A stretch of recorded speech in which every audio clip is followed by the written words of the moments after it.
Hi guys, Rachele here with Amethyst Ascension, and we are on day 20 of the October YouTube Pagan Vlog Challenge. And this was started by Brittany over at Palm Tree Bewitchery.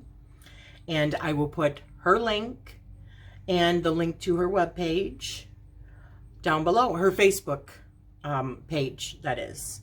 And the word for today is food. I'm a foodie. So, food has always played an important role in my life. This is one topic that, most fat people, if you ask a fat person, 9 times out of 10, they know about good nutrition. They've probably tried so many things over the years, so many different diets. I know I have.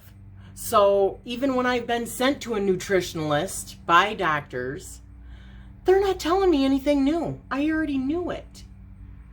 9 times out of 10, it just came from a different place. Not about knowledge of food, but just inner demons or addictions. Because for me, and I've said this before, it started off, my mom said when I was a baby, I was a two-fisted eater.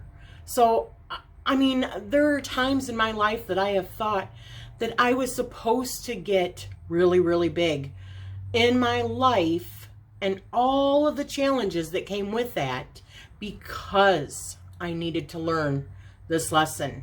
And I thought, or perhaps in a past life, I had starved to death. That has crossed my mind several times because I just came into this world wanting food, needing, and having like an insatiable need for it. But there were habits. So for instance, when my mom tried breaking me of the bottle, she broke me from the bottle with cookies. Okay. So then that became my addiction. Cookies, right? So then I get a little bit older and my eyes, is what my mom would always say, were always bigger than my stomach. So I would always take more food than what I could actually eat. And I know she was just trying to teach me a lesson, but if I wouldn't finish all of my food, she would make me sit at the table for hours sometimes until I finished it. Hours. You would hear, well, there's other kids starving in, other countries and yada, yada, yada, yada.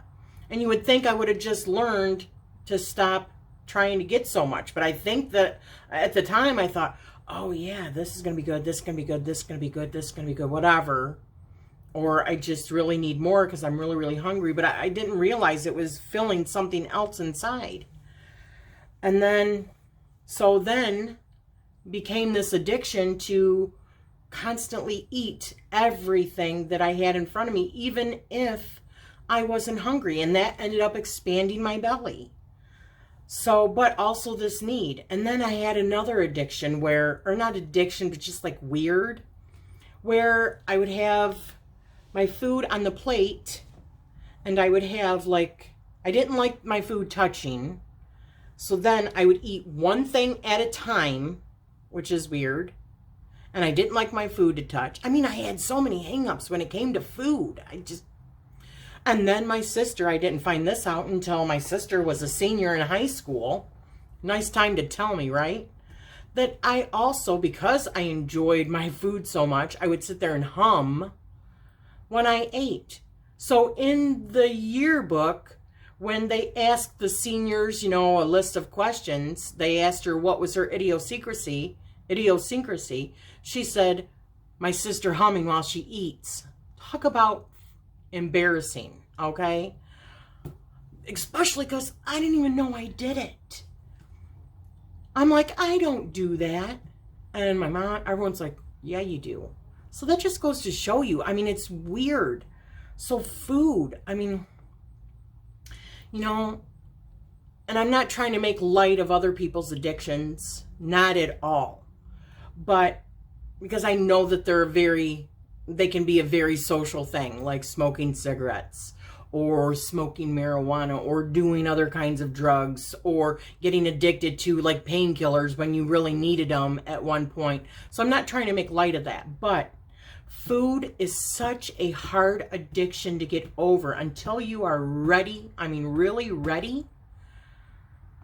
Because, I mean, every friggin' event that we had when I was a kid was always, my mom was one of seven just with my grandma, and then there was like, what, 4 or 5 more with my grandma. So my mom was like one of like 12 or something like that. Offhand, I would have to count them. I don't know. There was a lot.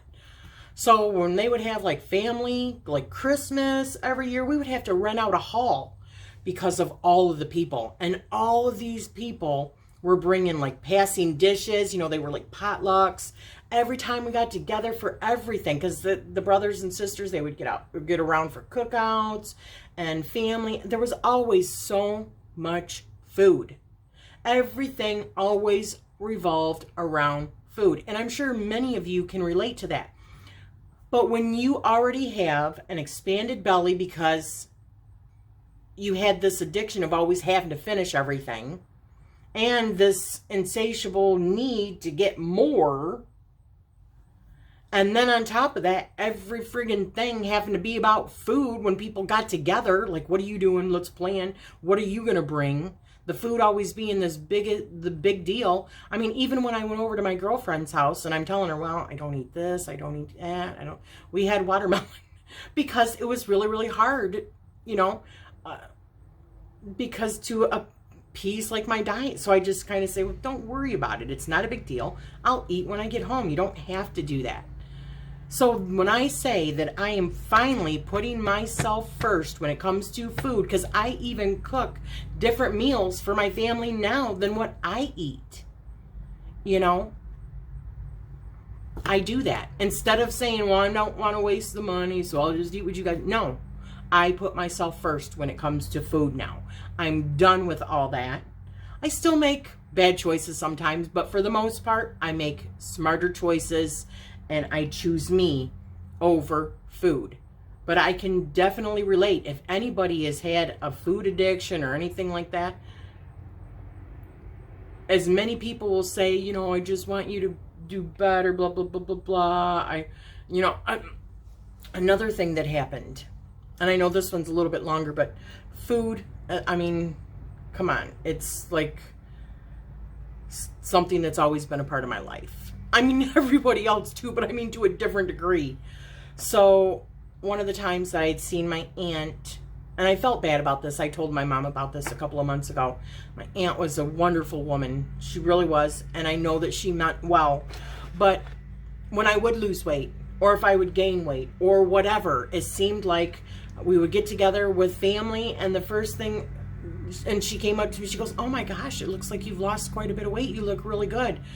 But to me, all I heard was the first thing that she seen when she seen me was how big I was or how much I had lost. The focus was always on my weight. How do you get over that? You know? I mean, it's just like a vicious cycle. And so my reaction was, I'm like, thanks. And I'm sure it made her feel bad. I don't think she meant anything bad by it, but just when you haven't seen somebody in a few years and the first thing they say is, oh, you look like you've lost weight, that doesn't help. That does not help. At least it didn't me. So anyways, I've rambled enough. It's almost 10 minutes. This is longer than pretty much any of the other ones. As I said, this was day 20 of the October YouTube Pagan Vlog Challenge, and I am sending you guys all love and light. Thank you for listening to my rambling.